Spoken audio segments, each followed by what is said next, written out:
ওই দিনেই আল্লাহ পাকের অশেষ রহমত আপনাদের এই বিজনেসটা পরিচালনা করার জন্য মতিঝিলের মধ্যে একটি জায়গায় খুব সহজভাবে আমাদের প্রত্যাশিত এবং আশঙ্কা অনুযায়ী যে অফিসটা নিয়ে আমরা ভাবছিলাম তার থেকেও প্রত্যাশার থেকেও বেশি সুযোগ দিয়ে মহান আল্লাহ তাআলা আমাদের অফিসের ব্যবস্থা করে দিয়েছে।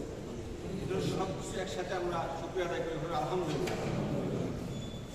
উপস্থিতি আপনারা এখানে যারা আছেন সকলে এখন বাংলাদেশ সরকারের একবারে বৈধ পাবলিক লিমিটেড কোম্পানির রেজিস্টার্ড ডিরেক্টর।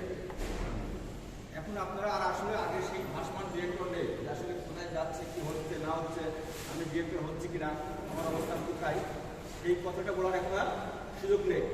আপনারা ইতিমধ্যে কোম্পানির অ্যাক্টে